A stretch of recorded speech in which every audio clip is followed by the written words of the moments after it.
Salut à tous et bienvenue sur Jogging Bonito, je suis Émile, je serai aux commandes donc de ce nouveau podcast qui sera dédié au running et plus si affinité. Nous disposons de 3 chroniqueurs, Rémi, NFKB, Émile de Lapin Runner et Daddy The Beat, Daddy le rythme pour les intimes. Salut les gars. Salut Émile. Salut. Je vous propose qu'on lance directement la chronique de Rémi qui va nous parler de choses assez intéressantes, qui sont les données recueillies pendant le sport, ou autrement appelé le data waterboarding pour les Américains. Rémi, je te laisse répondre à cette question, savoir si elles sont nos amis ou nos ennemis. Ok, c'est parti les gars. Je vais vous raconter une belle histoire. Penchez vos écouteurs et laissez-vous envoûter par ma voix. Le ciel est bleu, la température est parfaite. Il fait 12 degrés. Nous sommes un magnifique samedi matin d'avril dans la métropole lilloise. J'arrive chez moi après un entraînement court mais très intense. J'ai fait du HIIT, comme ils disent sur internet. Comme ça, j'ai brûlé 24 000 calories en 22 minutes. C'est super. Je regrette un peu quand même de ne pas avoir le nouveau capteur Stride, car il aurait été super intéressant d'avoir des estimations de puissance sur cet exercice. Bon, j'arrive chez moi, j'ouvre mon portable, je clique sur les petits raccourcis sur mon bureau, Logbook, Training Peaks, Strava. Je remprime mon logbook sur Google Sheets. Ça, c'est le cœur de mon activité running. Je mets la date, l'activité, les durées, c'est les basiques. Ensuite, comme beaucoup, j'ajoute la paire de chaussures utilisées. Aujourd'hui, des Skechers Go Run 4 jaunes de Damas, somme toute bien confortables. Hashtag clique sur mon lien affilié Amazon. Viennent ensuite les données physiologiques. Fréquence cardiaque moyenne et répartition du temps passé dans mes zones d'entraînement. Pour les curieux, j'utilise un modèle à 3 zones, suite à mes lectures sur l'entraînement polarisé. Ensuite, j'ajoute un dernier paramètre, totalement subjectif mais lourdement pondéré dans le calcul de la charge d'entraînement, mon ressenti sur une échelle de 0 à 10, le RPE. RPE, ça veut dire Rate of Perceived Exertion, ou échelle de Borg. Pour l'historique, à l'origine, c'était une note sur 20, et c'était censé scaler plus ou moins sur la fréquence cardiaque, genre t'es à 150, ça vaut 15. T'es à 222, ça vaut 20, c'était un truc logique. Et je sais pas du tout ce qui m'a décidé, mais en fait je suis passé sur une échelle de 10, comme quoi même les nerfs perdent parfois le contrôle. Là c'est l'angoisse. Bon, Google Spreadsheet compute. Le Big Data est à portée de main. Voici une nouvelle ligne dans mon tableau. La 348e. Alléluia. Alors, automatiquement, j'obtiens les indices de charge d'entraînement, aigu et chronique, aka ATL et CTL, un ratio ATL sur CTL, le ramp rate du CTL sur 7, 30 et 90 jours, le temps passé dans chaque zone de fréquence cardiaque cette semaine et cette année, et les variations par rapport à la moyenne. Et je kiffe. C'est dégueulasse. C'est bon, ça. C'est un petit peu du data porn, mais chacun son truc, les gars. Soyez ouverts d'esprit. D'ailleurs, les esprits étroits rejettent cette attitude. Qui n'a pas lu sur un forum que le cardio c'est de la connerie, de mon temps on courait aussi bien sans, ou alors je m'en fous de vos gadgets, moi je vais toujours à fond de toute façon, je suis un bourrin, ça marche comme ça. Et là je dis, heureux les simples d'esprit. Ces Philistins ne comprennent pas l'intérêt de la planification d'une saison, de la recherche du gain physio et de l'intérêt de le souligner objectivement pour poursuivre cette quête d'un meilleur chrono. Je ne parle même pas de la gestion efficiente d'un tapering avant une grande compétition. Bon, c'est un peu douloureux de voir tant de gens dans l'erreur. Quand même, je suis humain, j'ai un cœur. Les pauvres, ils perdent leur temps s'entraînant n'importe comment. Ils font au feeling qu'ils me disent, mais moi j'ai envie de dire qu'ils font rien en fait, mais rien. C'est dur, mais c'est comme ça. Après mon meilleur chrono sur marathon, j'étais boursouflé par ces convictions plus ou moins scientifiques. Des fois, je pense que je passais plus de temps à disséquer mes patterns d'entraînement qu'à courir. Et puis j'ai pris conscience que j'étais alors à une sorte de pic de forme, et finalement j'aurais du mal à faire mieux en course à pied en fait. Pour m'aider à accepter ça, j'ai décidé de passer à autre chose. La bonne vieille pirouette cérébrale de je masque la vérité. Bien sûr, j'ai quand même continué avec mes habitudes de cérébral, entre guillemets. J'ai d'abord choisi des épreuves de course à pied plus longues, où la logistique, l'organisation et la stratégie me semblent importantes. J'ai fait jouer au max mes capacités à organiser les choses, j'ai eu du bol, un peu de courage, et ça s'est bien passé. J'insiste sur la chance, parce qu'il faut de la chance. Ensuite, j'ai voulu me mettre au triathlon. Et là, j'ai dû faire face à un truc vraiment nouveau, apprendre à nager le crawl. Oui, bon, direct pour le premier billet podcast sur la course à pied, moi j'ai décidé de parler de natation. C'est bien, on sort direct du thème, mais vous pouvez quand même rester, c'est peut-être sympa. Alors oui, j'ai tout de suite acheté un nouveau gadget qui comptait les longueurs, les coups de bras et compagnie. Je me suis ensuite procuré ce qui me paraissait être le meilleur bouquin sur le sujet en français. Je n'avançais quand même pas beaucoup. Et à la maison, le score Wolf m'achevait de me retour. C'était complètement la cata. Et puis, j'ai cherché du coaching pour progresser. J'ai fait une belle rencontre. Un gars simple et efficace dans son coaching. Ça paraît contradictoire avec moi, mais ça marche. Je bosse ce qu'il m'a dit, juste 2-3 trucs à répéter à chaque entraînement. Et je reviens le voir 3 mois plus tard pour les ajustements. Alors là, j'arrive avec plein de questions, j'ai des temps de référence, je veux comparer avec d'autres trucs que j'avais fait avant, tatatin. Et en fait, le gars, il me regarde, il me filme, et il me dit, c'est parfait, on change rien. Oh, je suis comme un con. Je reste comme là, je sais plus quoi dire. En fait, on poursuit la conversation, et il me demande si j'ai trouvé un coach pour préparer les épreuves de triathlon que j'ai programmées. Je lui explique que c'est compliqué car j'intellectualise un petit peu et j'ai du mal à suivre placidement un programme fait par quelqu'un d'autre. En fait, j'aimerais trouver un gourou avec qui être sur la même longueur d'onde, mais c'est pas simple. S'ensuit une conversation marquante sur les sciences du sport et la réalité de l'entraînement. Le coaching contre les sciences du sport, un marronnier du web sportif anglo-saxon. Mais le propos de mon coach s'infiltre en moi. En fait, je suis comme un disciple qui attendait son maître, l'efficacité de son coaching m'a convaincu. Voici ce qu'il m'expliquait. Pour progresser, il y a 4 étapes. Je vous livre la parole du maître. Do it, enjoy it, get fit at it, and then add the technique. Et ça, ce truc, ça me parle. Ensuite, il m'a expliqué un autre concept, plutôt d'autorité, puisqu'il s'agit des principes d'un des plus grands coachs de triathlon, Brett Sutton. Lui, il n'utilise pas du tout les outils modernes. Les sciences du sport, encore moins. Pour lui, il n'y a que l'expérience qui compte. Finalement, mon cerveau fait tout seul le parallèle avec ma pratique professionnelle, où on est aussi gavé de gadgets qui finalement servent pas à grand chose, et j'ai l'impression de vivre un hurrah moment. Il faut faire des choses simples, c'est tout. C'est moins glamour que ce qu'on fantasme, ce qui est marketé et amplifié sur le web, mais c'est cette réalité qui compte. Jusqu'où est-ce? C'est un peu difficile de changer de paradigme. Je suis un peu comme un psychanalyste qui découvre que le cerveau est un organe du corps. Hashtag private joke. C'est dur là, hein, je suis d'accord. Au final, je crois que je ne suis pas prêt d'arrêter de remplir des colonnes de chiffres parce que j'aime ça, mais j'ai compris quelque chose d'important. Le sport de haut niveau est encore un art plus qu'une science. Et pour ma pomme, bah alors là, laissez tomber, de toute façon c'est foutu, je suis pas né avec les bons gènes. Ouais. Eh ben merci Rémi. Merci. Bon bah j'espère que vous avez tous bien retenu les points intéressants de cette chronique. Hein. On a fait un peu court sur celle-ci. On va vous poser, Rémi, merci d'avoir Pourtant coupé dans la longueur. J'ai essayé de condenser tout ce qui passe dans mon esprit à chaque fois que je cours, mais vous voyez, j'ai du mal. Hein. Bon, bien sûr, je pense que c'est pas la peine de préciser ce qu'est le ATL, le CTL, le ratio ATL, CTL. C'est des le raccourcis, CTL, c'est des raccourcis clavier. Voilà, je pense que tout le monde connaît. Donc on va pas rentrer dans le détail. C'est quoi Moi, le ce qui Zvolf? m'intéresserait par contre, C'est quoi le Zvolf? le Zwoll, c'est une unité de mesure créée par Garmin qui va te donner la meilleure efficience, je pense, du mouvement de la nage que tu as choisi. C'est ça, Rémi? Ouais, il est trop fort, Emile. Il a bossé son sujet, c'est top. Oui, c'est un parallèle avec le golf où ils font faire le moins de nombre de coups possible par trou. Là, c'est le moins grand nombre de coups de bras possible par longueur.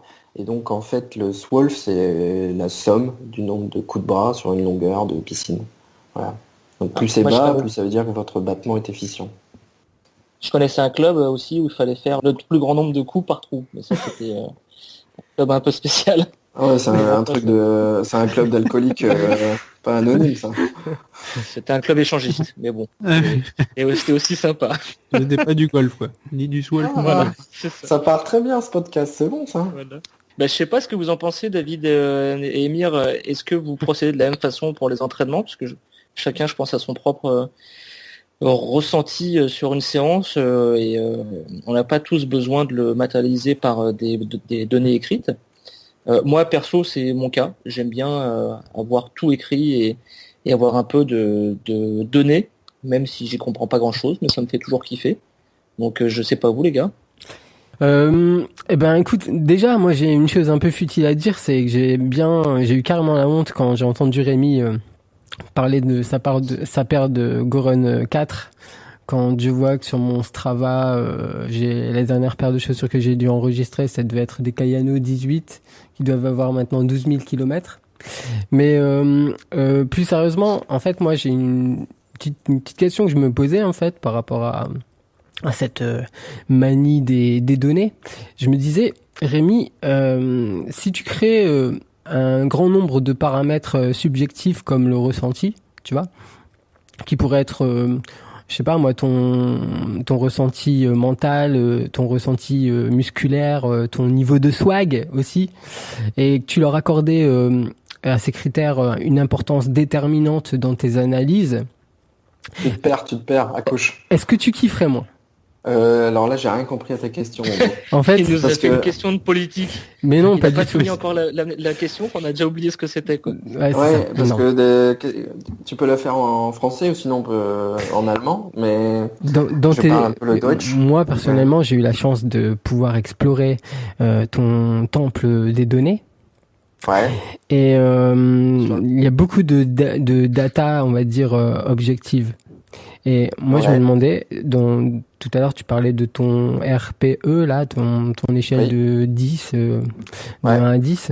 Et ça, c'est un critère subjectif. Et je me disais que dans tous ces tableaux-là, si tu avais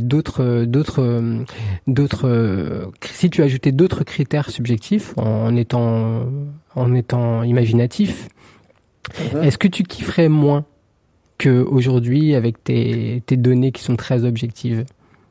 En fait, la question derrière ça, c'est aussi de Je savoir. comprends la perversité de ta question. Merci, Et, très je vais bien. essayer de Répétez pas tomber la dans le question. piège. Mais alors en fait, pour répondre de façon un peu rationnelle à ce piège psychologique, c'est le RPE, il est lourdement pondéré dans le calcul de ma charge d'entraînement. C'est probablement la note dont je tiens le plus compte pour influencer la charge d'entraînement. Et le RPE, c'est un truc super synthétique qui met juste une note de difficulté ressentie, que ce soit psychologique, que ce soit une mauvaise météo, que ce soit parce qu'on est malade, que ce soit par difficulté Donc, musculaire, d'accord. qui est super synthétique. Et donc je tiens énormément compte en fait du ressenti, et c'est le truc, je pense, parmi les plus importants quand je remplis mon tableau, c'est ok, je mets quoi comme note sur ce truc-là? Et il faut vachement tenir compte du premier chiffre qui nous vient à l'esprit. On dit que le RPE, il faut vraiment, vraiment l'évaluer juste à la fin de sa sortie pour avoir un RPE qui vale quelque chose. Faut pas mettre un RPE 12 heures plus tard ou le lendemain. Ouais. Bah, en fait, ça Et, fait un peu penser à l'échelle de la douleur, ça, dans le milieu médical, non? Non, c'est un peu dans oui, cet esprit-là, non? Qui doit être oui, sur 10 en oui, plus, oui. je crois. Oui, c'est ça. Sachant que je suis pas du tout copain avec l'échelle de la douleur, moi, personnellement, mais ça fera un autre sujet. Je comprends. Et est-ce que ton RPE, tu mets une variable qui est la santé mentale de l'individu? Parce que si t'aimes te faire mal, si t'es SM, une séance où t'auras mal, t'auras eu un super ressenti, tu vas mettre 1. Bah écoute, on peut faire un tableau inversé pour les malades psychologiques, plus graves que moi, on va dire. Mais non, en fait, moi, je suis un peu le jeu. Quand c'est facile, je mets 3 ou 2,5 ou par là, genre le footing pépère. Quand j'ai fait 1 kilomètre vertical et que j'ai failli mourir 3 fois, je mets 9,5, quoi. J'ai pas mis 10, j'ai jamais mis 10 sur 10. Mais non, grosso modo, pendant la sortie d'ailleurs, souvent je me dis oh putain là, j'ai encore de prendre un demi-point de RPE là, c'est bon là, cette série de fracs elle me tabasse quoi. Bon, ok, nickel. Émir, t'as peut-être une question aussi sur le sujet? Ouais, bah ouais, j'avais une question. Justement, ce que je me disais, c'est que monsieur Rémi, tu t'achètes une montre qui coûte extrêmement cher. Une montre de running, ça coûte bien 500 boules. Après, derrière ça, tu uploads ça sur une plateforme du type Garmin Connect, Strava et compagnie qui te crunch un maximum de données. Et qu'est-ce que tu fais avec après? Tu prends un Google Spreadsheet pour recopier tout à la main à l'intérieur. Et au final, toutes ces données, ce que tu en fais, c'est que tu les évalues avec un critère subjectif qui n'apparaissent pas dans tous ces outils. Donc moi, c'est un truc qui me dépasse un petit peu en fait. Putain, on est avec le Gérard Filoche du running quand même. Enfin, le mec est revendiqué à fond. Donc vas-y Rémi, je te laisse répondre. Ben non, je comprends que ça puisse poser question de se demander le travail de recopiage. Il y a très peu de recopiage et En fait, moi, j'adorerais que les sites pro, là, ils tiennent en compte le RPE, parce que je pense que c'est une mesure super importante pour tenir compte de la charge d'entraînement. Mais ils le font pas, alors j'ai dû trouver une solution par moi-même. Et le deuxième point qui a fait que je suis passé sur la Google Spreadsheet, c'est que j'ai eu plusieurs fois des bugs de montre, ou en changeant de plateforme, de tout importer, etc. Et ça, c'est vraiment relou. Et donc, je me suis dit, si j'ai un truc à moi complètement indépendant, je peux mettre les données dont j'ai besoin en cas d'un bug et je suis plus dépendant de personne et j'ai un truc quasi gratuit disponible un peu partout tout le temps. Donc, je trouvais ça pratique de faire un tableau ailleurs, perso, quoi. Moi, de toute façon, Rémi, je suis totalement d'accord avec toi, parce que parce que dans d'autres domaines, je procède de la même façon. J'exporte des données de marques connues, de GPS ou autres, pour les mettre dans des docs Excel. Je sais que c'est un peu con, mais j'aime bien aussi. Ce que je te propose, Rémi, c'est pour nos auditeurs, pour ceux qui ne savent pas, on a un Twitter, @joggingbonito. Ça serait pas mal que tu nous mettes des exemples de ton tableau. Ouais, carrément, on va faire ça. Qu'on se fasse une petite idée un peu de ce que ça représente. Donc, écoute, super pour cette première chronique. Bravo, félicitations. Non, mais sans vous, je ne serais rien. Voilà, et j'ai envie de dire fin de la séance. On va poursuivre avec David. David, c'est bon, t'es chaud? Chaud. T'es chaud? Bon, alors David va Vas-y, nous parler lance-moi. Ouais, David va nous parler de #BNDDU, #Healthy. Sur son livre, donc les 1001 façons de retrouver the motivations.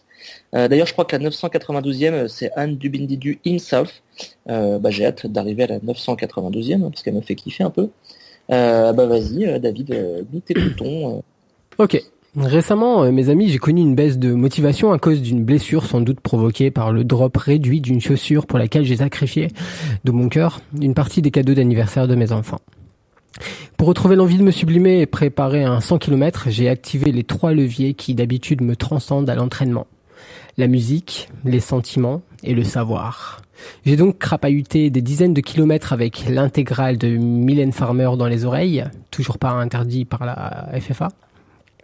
Puisé dans mes souvenirs la collection complète de mes conquêtes sentimentales depuis la maternelle, finalement plus adaptée à des séances de sprint, ou enfin télécharger dans Nike Plus Rémi, le pack de voix qui vous annonce distance, temps de course, allure moyenne en temps réel, dénivelé, puissance, hauteur et longueur de la foulée, VMA, VO2 max, fréquence cardiaque, calories dépensées, IMC, météo, rendez-vous dans l'agenda, horaire de bus, solde de vos comptes ou autre TABC.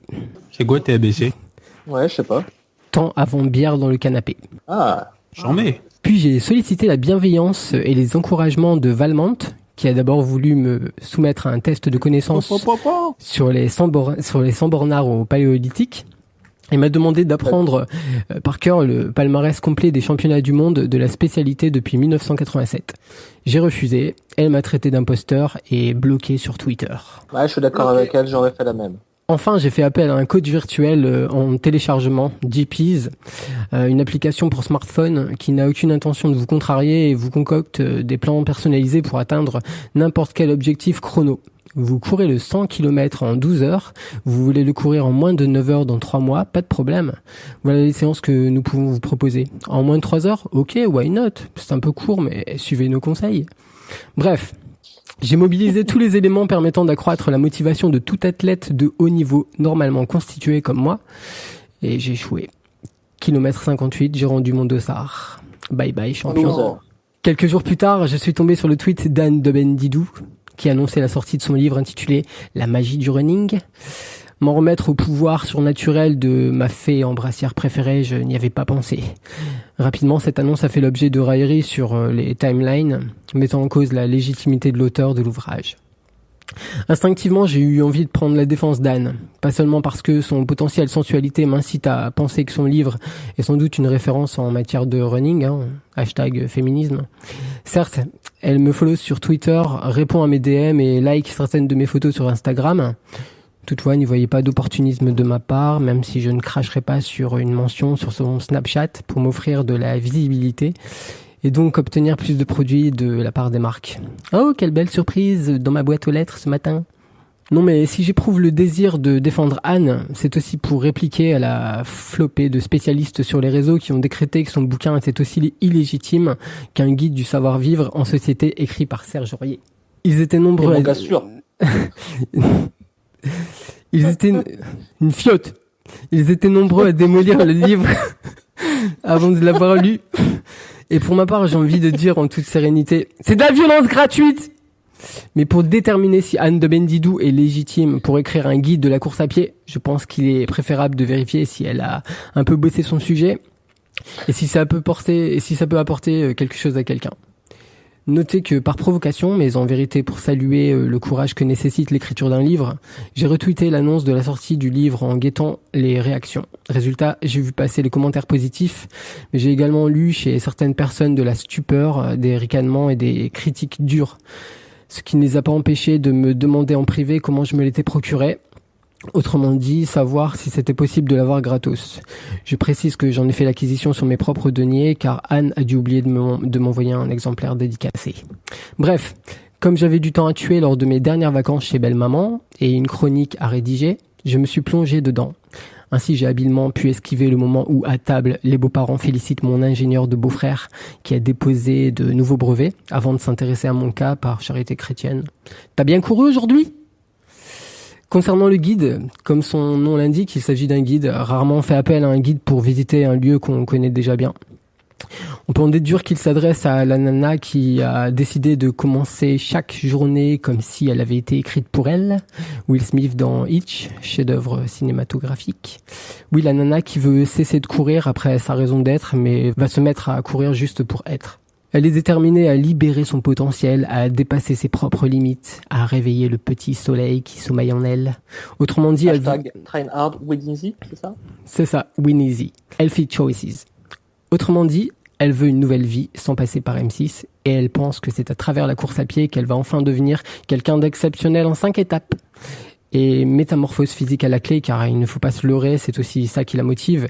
Elle risquera bien de percer en brassière sur Instagram. C'est d'ailleurs sur Instagram qu'elle nous apprendra qu'au collège, elle s'arrangeait pour être indisposée les jours où il y avait endurance. Je sais, je l'ai fait. Elle nous racontera à la larme, à l'œil, sa première médaille de finisheuse à la Color Mirade. Et si elle tourne mal, c'est-à-dire si elle atteint 10 000 followers, elle commencera à employer un ton de donneuse de leçons avant de fermer définitivement son blog pendant une semaine, ou son compte pendant une semaine, hurlant à qui veut l'entendre que les relations qui s'y développent sont moins authentiques que dans la vie réelle. Je caricature bien sûr, mais vous l'avez compris, les débutants sont la cible du livre d'Anne de Bendidou. En particulier les jeunes débutantes. Restez calmes, bande de pervers. Astuce, point glamour. Les débutantes. Page blanche pour reporter ses premiers résultats ou faire sa wishlist.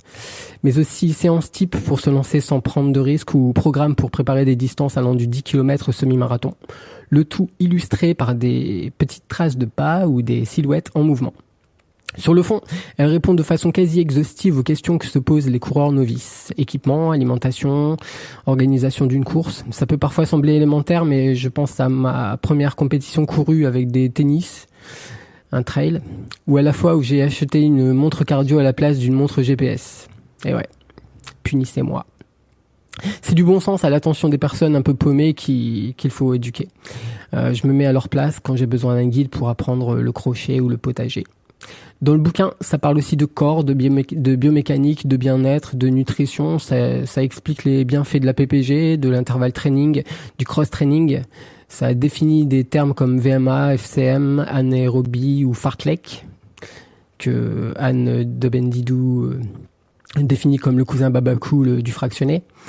Ce serait vraiment condescendant de nier que le bouquin pourrait m'aider à remettre en cause ma façon de m'entraîner. Parce qu'en réalité, nous sommes nombreux, coureurs hors stade, non licenciés, à ne pas posséder les bases, à toujours s'entraîner de la même façon, à manquer d'ouverture d'esprit. La complémentarité du yoga, par exemple. Non pas pour immortaliser des positions suggestives puta-like, mais comme moyen de compenser des défauts, ouvrir le bassin, assouplir le dos ou renforcer les articulations. Elle nous rappelle comment éviter les petites erreurs comme le fait de s'organiser pour ne pas courir stressé et ainsi éviter les blessures, faire des séances quali et s'améliorer. Honnêtement, moi qui ai plus d'années de pratique, je pourrais largement envisager de faire appel à ses services comme coach. malgré ses 5 petites années d'expérience. D'ailleurs, sur la 4e de couve, l'éditeur parle de conseils d'une pro, entre guillemets. Pourquoi des guillemets? À travers l'écriture de ce livre, on comprend qu'elle s'est beaucoup documentée. Ça lui donne du crédit, je trouve. Assume ton statut, Anne. Coach-moi plus fort. En fait, ce qui gêne les haters, c'est Anne de Bendidou elle-même, plus que ses compétences. À mon avis, ils n'ont pas compris qu'Anne n'est pas une blogueuse comme les autres. Anne, c'est une personnalité, une marque. La preuve, elle a déjà une box à son effigie. On l'aime et on la suit. Alors oui, il y a un côté gourou chez elle, mais sa passion ne vaut pas moins que la nôtre. Personne n'est dupe, c'est son business, mais il ne faut pas penser que c'est malsain. Elle veut consacrer sa vie à nous convaincre. Courir m'a rendue heureuse, vous devriez essayer. Ce livre, c'est l'expression d'un mode de vie, du mode de vie d'Anne de Bendidou. Elle nous confie tous ses tips pour s'épanouir en course, et moi, en tant que fervent défenseur de la cause running, je me réjouis de sa contribution. Je ne suis pas de ceux qui voudraient garder le trésor pour eux, s'approprier ce sport, en édicter les règles et bannir ceux qui se risqueraient à le faire évoluer. Anne de Bendidou, c'est notre pop star. Et à travers cette initiative philanthrope, qui est la magie du running, elle nous offre le privilège d'entrer quelques instants dans son univers plein de positivité, de nous identifier et d'être forts pour aujourd'hui et pour demain. Be strong, pour reprendre sa formule préférée, que désormais je ferai mienne. Oh bah super David, merci beaucoup. J'ai quand même une question à te poser, je pense que tous les auditeurs vont se poser la même. Tu peux revenir un peu là sur les positions de yoga suggestives? Est-ce que tu as des exemples, des trucs comme ça? Regarde. Moi, ça m'intéresse. Regarde, qu'est-ce que t'en penses? Ah, pas mal. Et donc ça, c'est Anne de Bendidou, ça. Ouais, c'est Anne de Bendidou. Mais c'est du D'accord, travail. donc je pensais qu'elle faisait que des photos habillées, et bah non, donc tu viens de me montrer la preuve qu'elle en fait des nus aussi. C'est ça le showbiz. C'est le showbiz. On va tout savoir, les coulisses et tout. Exactement. Les coulisses d'Instagram. On n'est pas du show business ici. On n'est pas du show business, non. Oh non. Les gars, je sais pas si vous avez des questions sur cette chronique de David. Moi perso, je donne juste mon avis. J'aime bien le personnage. Je trouve qu'elle est sympathique sur les réseaux sociaux.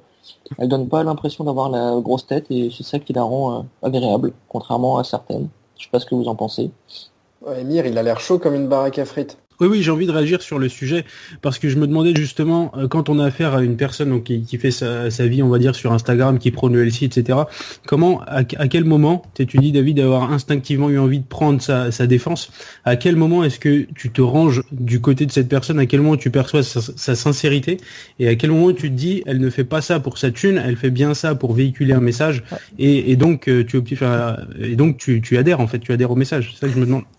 Non, mais déjà, j'ai jamais nié que c'était son business, pas du tout. Toi, tu parles de la thune, mais c'est son travail. Hein. Je pense que c'est sa vie, donc je pense que ce qu'elle fait, c'est pas malsain. Et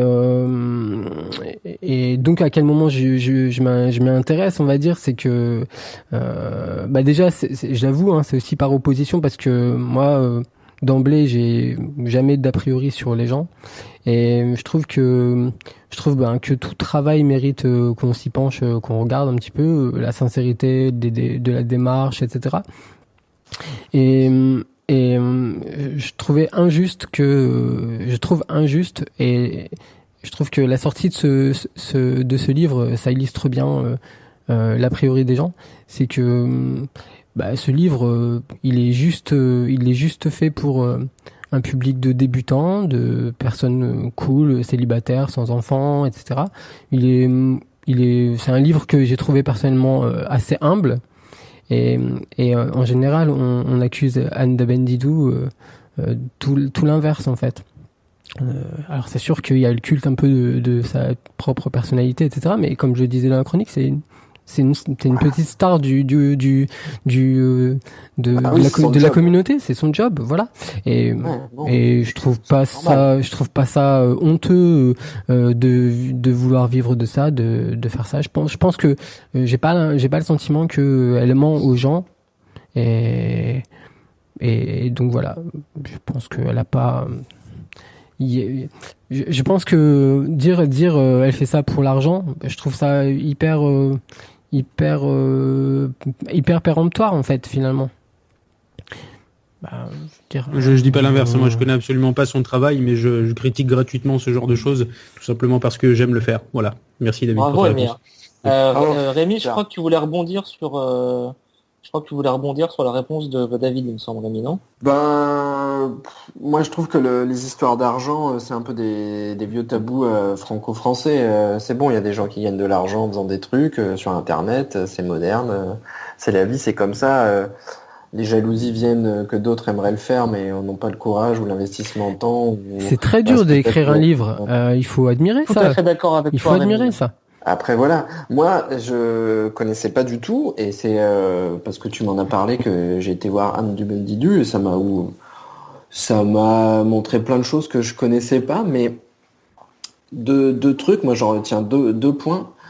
Il y a tout un univers autour de la mode du running et tout ça, et qui se vend, il faut des gens qui s'affichent et qui font le business autour de tout ça, et c'est très bien.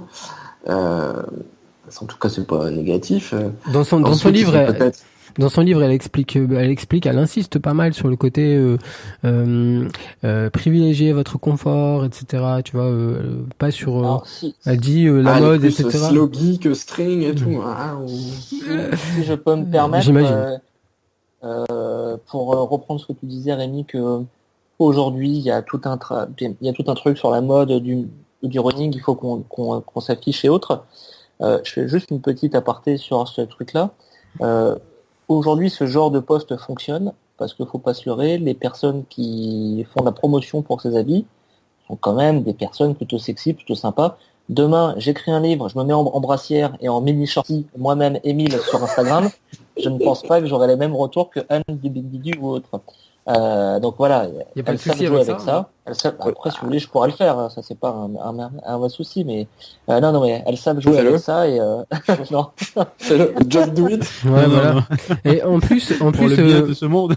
en plus, petite parenthèse, je trouve que dans le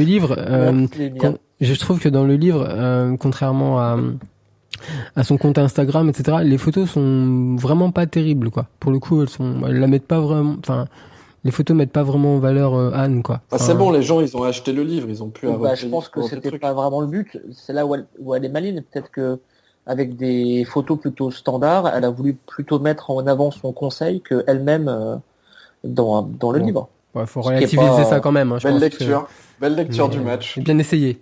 Ouais, voilà, merci. Non, mais enfin pour moi, il y a deux grands livres. Il y a Born to Run, il y a Bruno Obi les 100 km et Anne du Bindidu. Voilà. Et après en dessous, il y a Kylian Jornet. Bon, ça fait 4. C'est bon. Non mais rien écrire du tout. D'ailleurs, Kylian. Non, mais pour un petit bouquin un peu pédagogique, encore une fois pour les débutants, je trouve que c'est un travail. Son travail, moi je l'ai trouvé remarquable. C'est un bouquin, il doit peut-être avoir 250, 300 pages. Il y a du boulot. Honnêtement, il y a du boulot. Il faut mettre ça en valeur. Faut pas juste derrière son ordinateur dire. Ok, elle a fait un livre, pourquoi elle Ah, mais mettez-vous au boulot, les gars. Mettez-vous au boulot, les gars. Vous avez des idées, etc. C'est le principe du troll en même temps. C'est le principe le principe du troll, quoi. On est d'accord avec toi, Attends, vas-y Rémi, Non, on frise le bashing aussi, hein, de temps en temps. Mais bon, voilà, le troll, pas de souci. Hein. Ouais, mais ça fait partie des réseaux sociaux. Laisse parler Rémi qui voulait réagir là. Oui, parce que moi je suis un garçon qui a la suite dans les idées et j'ai pas dit mon deuxième point. Et donc le deuxième point, c'est que quelque part, en dehors du livre, le personnage d'Anne du Bundidu, parce qu'on glisse doucement sur le personnage en plus de son livre, parle de la mode et de la mode chez les filles qui courent. Et en l'occurrence, moi, ça m'a fait découvrir qu'on pouvait prendre du plaisir à être bien habillé pour courir, alors que comme beaucoup, moi je cours avec des vieux t-shirts les plus nasses possibles, pas forcément arrangés. Mais c'est vrai qu'il y a un créneau. Moi, je trouve que pour les mecs, en tout cas, il y a très peu d'efforts qui sont faits, même si je sais que des petites améliorations existent à droite à gauche. Je trouve qu'il n'y a pas trop de mode autour de la course à pied qui, en tout cas, me donne envie d'acheter avec plaisir ou génère le désir d'acheter leurs produits, quoi. Enfin, pour faire un deuxième point bis sur le côté livre, là, par contre. moi j'en ai un peu rien à carrer de livres de course à pied, peut-être parce que je suis déjà assez avancé, mais surtout aujourd'hui, moi ça me parle pas un bouquin. Il y a peut-être des gens qui ressentent le besoin d'acheter un livre pour avoir un guide, mais on trouve un peu tout sur le net, les réseaux sociaux ça cause super vite, des blogs en veux-tu, en voilà. Tout le monde a fait son billet, comment bien commencer à courir ou comment s'améliorer à courir. Je trouve que l'apport d'un bouquin, ou en tout cas moi c'est pas un achat que je conseillerais à quelqu'un qui débute, parce que je trouve que il y a plein de choses dispo gratos et je trouve pas ça super pertinent. Honnêtement, je vais même te dire une chose, Rémi, c'est que pour faire suite aux gens qui ont fait des billets sur comment bien commencer à courir ou bien progresser à courir, j'ai fait un article sur mon blog qui est comment s'arrêter de courir, qui a eu un franc succès. Non, et pour revenir sur le marketing des vêtements, on y reviendra plus tard, plus en détail avec Émir, qui va plus nous en parler. Non, moi ça me choque pas son bouquin, c'est sympa, ça fait de mal à personne, c'est sans prétention, c'est agréable, elle a bien sa barque, David est amoureux d'elle, voilà quoi, tout est très bien quoi. Oui, ça choque pas, mais moi je trouve personnellement que c'est pas un truc que je conseillerais, parce que je trouve que tout est dispo ailleurs facilement et gratos. Honnêtement, ouais, mais d'un côté, tu trouves tu trouves vraiment que du générique en fait sur le net. Tu trouves des trucs hyper génériques. Tu sais pas qui les a écrits. Quand tu t'es attaché à un personnage que tu suis tous les jours sur Instagram, tu t'en fous de ce que les autres vont dire. Tu kiffes ce que ton gourou entre guillemets a dit. C'est ça, c'est exactement ça. C'est devenu ta autre chose. Ok. Mais c'est exactement ça. Ouais, c'est pour ça que j'attends le livre de David. Pardon. Comment courir un 100 km en 58 km. C'est ça. On en parle pas tout de suite. Ça part en clash gratuit. À cloche-pied avec une semelle en carton. Tout dépend de la qualité du suiveur, hein, tu sais. C'est ça. Il paraît. Tu pourrais mettre ton diplôme sur Twitter, ça nous arrangerait. Ouais. Pas de souci. Et d'ailleurs, je rebondis sur ce que vient de dire Rémi. Pour nos auditeurs là, allez sur le Twitter @joggingbonito et n'hésitez pas à commenter les chroniques. Hein. On vous répondra. Enfin, Rémi vous répondra. Ou pas, voilà. Voilà. Non, mais là on va passer donc sur un autre sujet. Hein. On va faire un peu suite dans les idées de la chronique d'avant sur tout ce qui est le marketing dans le running. Est-ce notre ami ou notre ennemi? Donc Émir va nous emmener un peu dans les arcanes donc de ce principe. Ça c'est un mot stylé ça, les arcanes. Ouais, arcane c'est classe. Hein. Ça fait c'est pas mal du tout. C'est pas un tropisme. Bernard Pivot. C'est ça. Et donc voilà. Ce vocabulaire est coruscant. Voilà.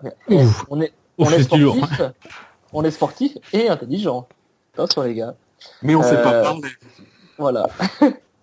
Donc non mais Émir va nous faire sa petite chronique sur notre relation avec la société de consommation et quel levier utilise le marketing dans ce milieu du sport pour nous faire passer à l'acte. Émir, c'est à toi. C'est parti, bon. Très bien. S'il y a bien un truc que je déteste dans la vie, c'est d'être moqué, c'est qu'on se foute de ma gueule. C'est pour ça que je fais de l'introspection et de l'autodérision au quotidien. C'est un petit peu comme l'exercice physique, comme toi et ton défi planche sur Facebook. Je pense que celui qui sait se remettre en question et se moquer de lui-même est invulnérable. Je préfère donc anticiper pour éviter que quelqu'un se donne la joie de me prendre pour un idiot ou pire, de décider à ma place. Je passe des heures à réfléchir à mes choix, des plus superficiels aux plus fondamentaux pour valider leur légitimité. Pour ne jamais perdre la face, vis-à-vis de moi-même ou vis-à-vis des autres, quelle que soit la situation. Est-ce que je me ferais manipuler par une marque, moi? Puissantes comme elles sont, rien n'est impossible.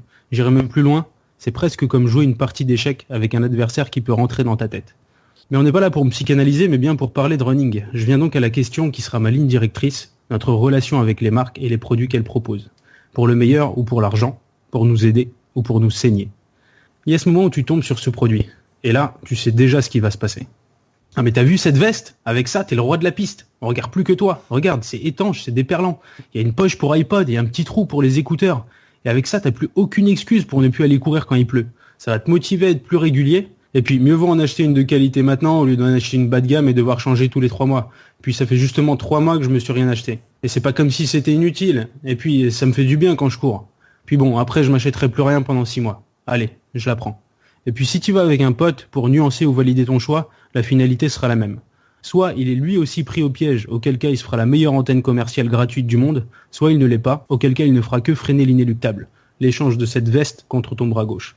Tu sors du magasin en tâchant encore de te convaincre que ton choix était le bon. Tu observes cet objet qui est maintenant tien et tu t'étonnes. Cette joie qui aurait dû être aux premières loges, mais où est-elle ? Elle est cachée. Cachée derrière la culpabilité d'avoir cédé, qui tournoie derrière tes yeux de gamin qui vient de faire une bêtise et qui se défend instinctivement à coups de « mais c'était pas ma faute ». Tu tentes de la chasser avec des arguments bancals qui ne sont que les armes de ta faiblesse. Ta conscience nage en pleine dissonance. Tu te demandes, qui a décidé de l'issue de cette histoire ? Toi ou le marketing ? Toi ou la marque de ta nouvelle veste ? Ou ce magasin qui l'a posé sous tes yeux et mis en scène dans un décor stylé ? Ou ces affiches aguicheuses qui t'ont attiré dans ce magasin dans l'espoir de se tailler la plus grosse part possible du fruit de ton labeur ? 400 balles quand même, un tiers de SMIC quand même. Surtout pas ton banquier, surtout pas ta raison, surtout pas ton instinct, ni ta méfiance, ni ton sixième sens. La marque, c'est un pêcheur, le marketing est sa canne, et le produit, c'est un hameçon. Toi, tu es le poisson. Ce triste poisson dont l'attention a été captée pour le prendre en embuscade. Le pêcheur te fait miroiter un produit, le hisse au rang de désir presque hors de portée, mais en même temps si accessible. Et puis tu croques, et ça fait mal. T'es pris au piège. Tu t'es fait avoir. Comment ce tour de force est-il possible ? Le running a bien un avantage. Il justifie toute dépense, si aberrante soit-elle, par le simple et puissant fait qu'il est un loisir sain. La meilleure des drogues, dit-on souvent. Celle dont le statut d'addict est une fierté telle qu'on l'arbore volontiers sur un t-shirt. Bah oui quoi, c'est pas comme si je mettais mon argent dans l'alcool ou dans les clopes. Il y en a qui sortent tous les soirs en boîte, moi mon truc, c'est le running. Ensuite, parce que les marques sont manipulatrices. Elles jouent habilement de messages universels qui nous sont chers, auxquels tout le monde voudrait pouvoir s'associer. Elles savent ériger un produit au rang de désir. Elles savent nous séduire en nous montrant le futur nous, meilleur et plus heureux contre seulement une poignée d'euros. Mais sérieusement, et si le vélo ne faisait pas le cycliste, la caméra le cinéaste et les chaussures le coureur ? Est-ce qu'un véritable allié me ferait croire que j'ai besoin d'objets, aussi beaux soient-ils pour avoir un ego ? Est-ce qu'un véritable allié me ferait miroiter des raccourcis vers des résultats qui n'existent pourtant pas ? Est-ce qu'une marque qui veut vraiment me rendre meilleur aurait besoin de tout édulcorer ? Peut-être. Après tout, étant gamin, tes parents te faisaient l'avion pour te faire bouffer tes légumes. Ils te manipulaient, mais ils le faisaient pour ton bien. Ils savaient que c'était mieux pour toi et qu'ils devaient vaincre ta méfiance pour t'aider. Mais non, la marque, c'est pas tes parents. Ce qu'elle veut, c'est son bien avant le tien. Elle t'influence dans son intérêt. On le sait tous au fond, mais on se cherche des excuses pour céder et continuer à consommer, car c'est plaisant. Elle fait mine d'être à mon écoute et proposer des produits qui me correspondent, mais au final, c'est sans une once de sincérité. Mais faut-il vraiment se torturer l'esprit, les gars ? Au final, pourquoi est-ce que ce serait mal de se payer une veste ? C'est pas parce que cette marque veut me vendre ses produits que j'ai tort de les acheter. Si ces produits sont bons pour moi. Tout ça ne peut pas être que de la poudre aux yeux. Ce gel Overblast à 3 €, il y a une recherche et développement derrière. Il y a des chercheurs, il y a de la science, il n'y a pas que du marketing. C'est bien normal qu'il soit cher. Et puis ces marques sont réputées. Elles doivent sûrement se payer les types les plus qualifiés du monde pour produire des technologies de plus en plus efficaces. Alors oui, le marketing me veut, et il a des armes aussi tristement banales qu'efficaces. Des infographies hyper stylées, des nanas au corps de rêve dont la sueur ne fait pas couler le maquillage, des types bodybuildés qui se marrent pendant qu'ils soulèvent 3 fois leur poids. Oui. J'avais mis le bodybuildé, non ? Ouais. C'est ça. C'est ça, ouais. Bon, je reprends. Mais si je sais tout ça, et que je suis en connaissance de cause, si je sais qu'on se joue de moi et que la situation me convient, n'est-ce pas là l'expression de ma liberté ? C'est tellement stylé et valorisant de pouvoir partager quelques selfies avec cette veste. Et au final, est-ce que c'est ça qui fait notre sport ? Est-ce que c'est ça qui fait au travers de ce qu'on porte ou ce qu'on dégage à l'extérieur ? N'était-ce pas plutôt de kiffer à l'intérieur la satisfaction d'une séance réussie ? La douce valse des hormones après une séance éprouvante ? Le sentiment d'accomplissement personnel ? C'est ça le running aujourd'hui ? Vivre son sport au travers du regard des autres ? Être stylé parce que t'as la montre GPS Phoenix 1000 ou la ASICS Meta Turfu ? Bof, c'est puéril, c'est m'as-tu vu. Mais il faut admettre que j'ai envie d'y jouer moi aussi. Alors à quoi bon faire semblant de pas être un mouton et de faussement m'élever pour plaire à des gens qui soi-disant se distinguent ? Des gens qui croient être plus malins que moi parce qu'ils ont juste eu le culot de me traiter de pigeon. Croient-ils qu'ils valent plus parce qu'ils achètent moins ? Je te l'ai dit, j'aime pas qu'on se foute de ma gueule, à tel point que je préférais presque acheter un produit qui ne cherche pas à se vendre même s'il est moins bon. Mais vu que je sais que c'est stupide, je suis prêt à acheter le même produit que tout le monde parce qu'il est meilleur, quitte à ne pas me démarquer. Mais ça n'empêche pas qu'à l'heure où je te parle, j'hésite toujours avant d'acheter un produit. En ai-je vraiment besoin ? Suis-je manipulé ? L'écart de prix est-il justifié d'un vrai écart de qualité ou de valeur ajoutée ? Ce sont des questions qui m'intéressent beaucoup. Cette infographie en fait trop, elle me prend pour un imbécile. Je suis pas crédule, moi, mec. Si j'achète ce produit, c'est parce que je sais qu'il est bien et qu'il me sera utile, pas parce que je crois ce que tu veux me faire croire. Bon allez, tu le prends car t'es manipulé, mais en connaissance de cause, donc l'ego est satisfait. Merci Emir. Bon, je tiens quand même à préciser que cette chronique est sponsorisée par ASICS, Nike, Salomon, Adidas. Placement de produits. et Soconi, Puma, Anne Dubin-Didu, et voilà. Kawaii. Non mais hein? Kawaii. Et Kawaii, bien sûr, Kawaii. Tout à fait. Représente. Ouais, bah écoute, encore une chronique intéressante. Putain, en fait, je suis entouré de mecs qui font des chroniques toutes plus intéressantes les unes que les autres. Tant mieux, c'est le but, du podcast. Bah, je sais pas, David, Rémi, est-ce que vous avez des choses à dire à ce sujet, le marketing? Êtes-vous des pigeons? Êtes-vous le pêcheur? Êtes-vous l'hameçon? Ah bah moi je suis complètement le pigeon de tout le temps. En fait, je me fais plumer à gogo. Un peu comme ouais, mais peut-être moins un peu plus parce que moi j'ai racheté des jeux d'électrode pour le complexe, tu vois. C'est l'étape d'après quoi. On va beaucoup trop loin. Mais en plus sérieusement, c'est vrai qu'on est tout le temps dans ce moteur du désir de l'achat qui est super bien mis en scène par le marketing, hein, les mecs ils savent faire. Et il y a plein de raisons qui génèrent le désir en nous. Et toujours frustré de tomber ensuite dans cette pseudo-déception une fois la pulsion de l'acte d'achat passé, avec parfois une once de culpabilité. Est-ce que j'en ai vraiment besoin? Est-ce que c'était pas exagéré ce prix, etc. Moi, ma vie, ça n'est que ça. Ou presque. Chaque fois que j'achète un truc, ah putain, j'exagérais, c'est vraiment relou, t'es incorrigible, et puis en même temps, ouais, mais bon, faut bien vivre, nana, tu veux pas être enterré avec tes sous, que sais-je. Mais c'est la dissonance, ouais, c'est la fameuse dissonance. Ouais, je suis à fond là-dedans et je comprends à fond ce que tu veux dire avec ta chronique. On veut pas se faire baiser parce que on travaille quand même tous dur pour avoir un peu de sous sur notre compte en banque. Mais toi, Rémi, tu dis que t'es le gros pigeon là-dedans, là, mais toi, tu la fixes comment, la limite? Elle est où ta limite au craquage pour le matos? C'est quoi? C'est un certain prix? C'est un niveau de technicité? Je sais pas, comment tu... C'est quoi ce qu'il y a sur mon livret A. La limite, c'est ce qu'il y a sur mon livret A. Après, si l'argent est facilement accessible, c'est trop facile.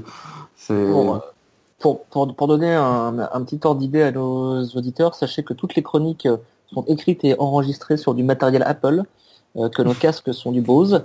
Mais à part ça, on n'est pas vraiment des pigeons. Non, mais ça fait plaisir aussi de se faire avoir. On se fait avoir parce qu'on veut bien se faire avoir aussi. Non, moi ça me fait pas plaisir. Mais non, mais j'achète quand même.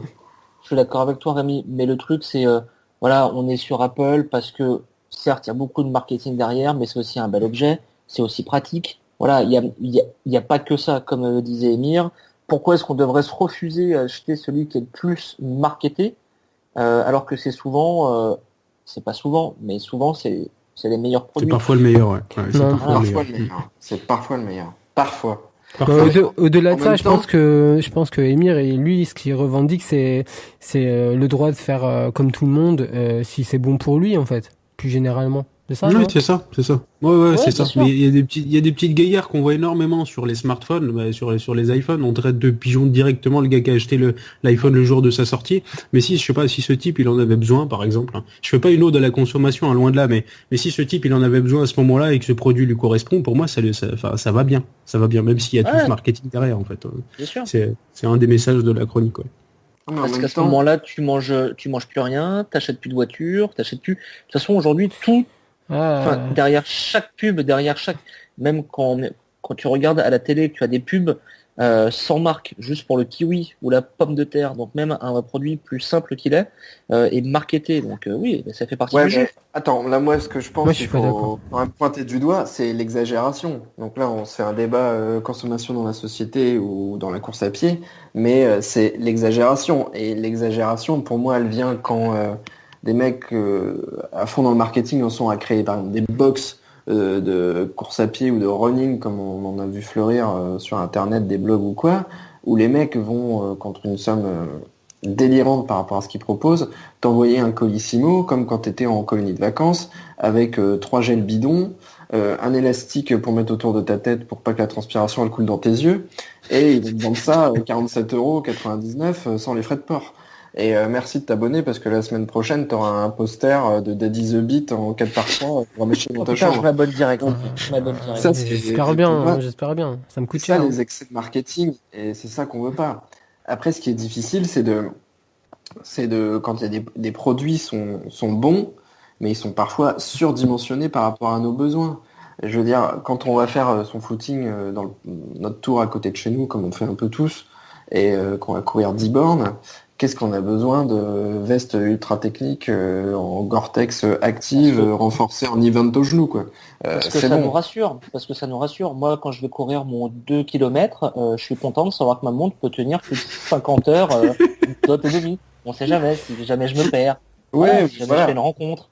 Si. Ouais, mais Non, c'est ça que moi j'aime pas trop, c'est qu'il y a des produits qui sont surdimensionnés par rapport à c'est ce comme dont on a tout. besoin. Et qu'est-ce qu'on en a à faire, par exemple, en automobile, que la voiture monte à 300 km/h alors qu'on peut rouler qu'à 130? Ouais, Voilà, mais ça fait partie du jeu. c'est un jeu mais qui moi parfois m'agace et puis Mais que moi, aussi je tombe dedans et que je le reconnais. Et un des pièges classiques, c'est de- je le sais parce que je tombe souvent dedans, de croire que le plus cher sera le mieux. Des fois, non, vraiment pas. Et c'est disons là que où... le un peu moins cher peut suffire aussi. Tu vois, enfin, il y a ça aussi. Ouais, Enfin, moi, j'ai pris l'exemple. personnellement, j'ai fait le deuil de chaque fois, de chercher toujours le mieux, quoi. Il y a des choses qui conviennent à mon niveau, à mon besoin, et je m'en satisfais. Peut-être contrairement à Non, toi. mais c'est vrai que le benchmarking, ça peut être un truc Ouais. sans fin, mais Ouais. Regarde, Bah oui, carrément. C'est 56 je- onglets quand t'achètes une paire de pompes, 3 heures pour te décider. C'est aussi ça, la société de choix, là. Enfin, voilà. et pour rebondir sur ce que tu viens de dire, David, regarde les chroniqueurs, ce sont les meilleurs et pourtant ce sont les moins chers. Ah oui, ça, Je te raconte pas ils le sont gratuits. présentateur, alors. Ah non, mais lui c'est carrément du Lidl. Lui c'est pas le meilleur et c'est le moins cher. Du Lidl plaqué or. Du Lidl plaqué, hein, c'est ça.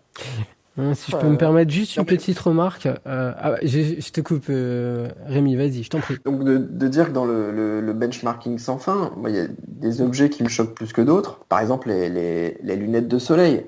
Les lunettes de soleil, on peut trouver des trucs à 25 euros qui vont faire le taf. En plus, on les perd tout le temps, les lunettes de soleil. Enfin, je sais pas, j'en perds 3 par an des paires. Et il y a des paires à 300, 400 euros pour des lunettes de soleil.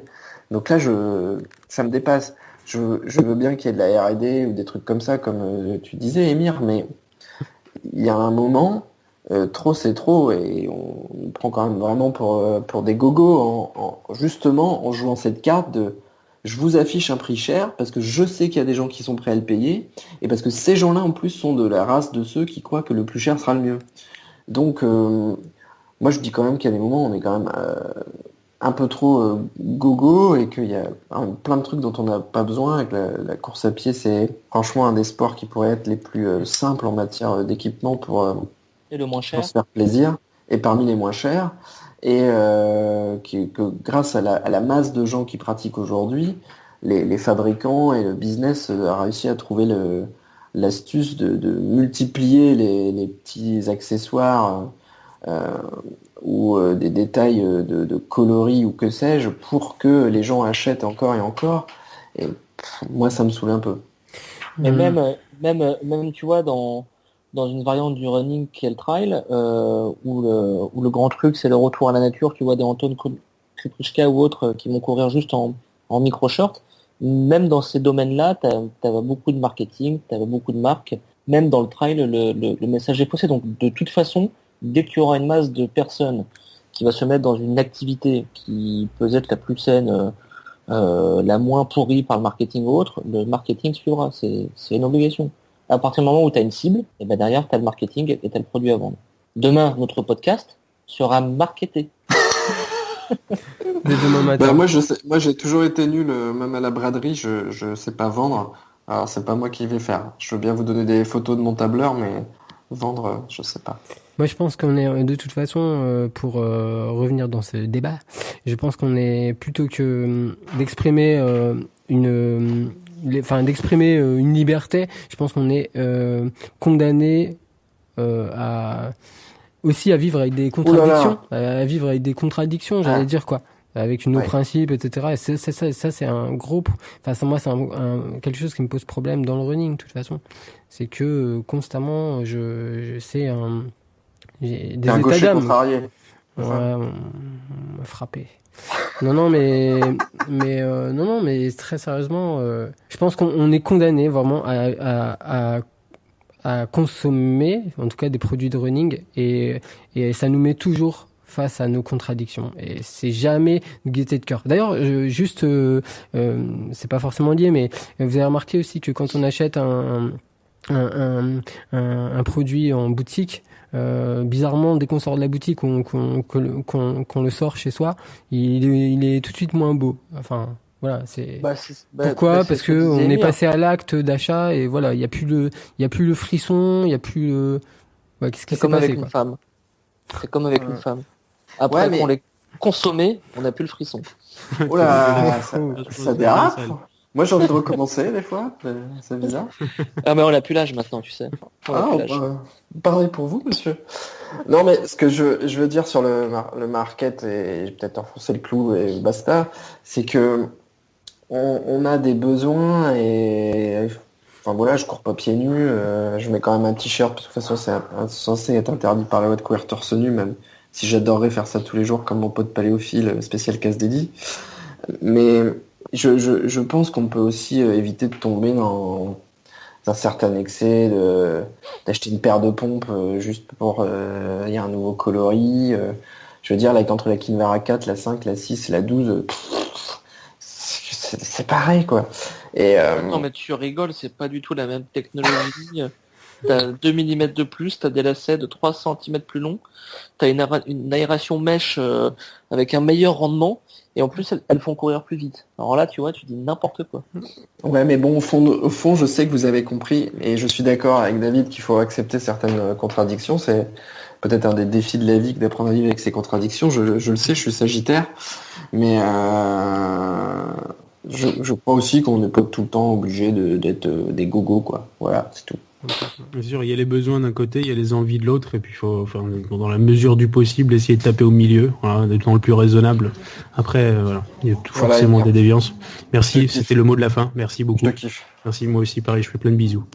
Eh bien, merci à vous trois pour ces chroniques, d'avoir répondu présent pour ce premier épisode de Jogging F Bonito. On va se retrouver pour l'épisode suivant, s'il y en a un deuxième, mais je pense, non? Bah ouais, on va essayer. Évidemment. Ça serait bien, ça, ouais. On va essayer de s'améliorer. Et... Ouais, il faut. On peut toujours s'améliorer, d'ailleurs, sur les réseaux sociaux. N'hésitez pas à nous faire un petit retour de ce que vous avez pensé de ce premier podcast. Ouais, soyez indulgents quand même. Vous pouvez aussi nous mépriser largement. Vous pouvez nous cracher à la gueule, on n'a rien à foutre. Mais soyez indulgents quand même, parce qu'on a un petit cœur sensible. On se fera un plaisir de vous retrouver sur le prochain épisode. Et d'ici là, portez-vous bien, courez, faites des perfs. Et à bientôt. Ciao. Salut. Ciao.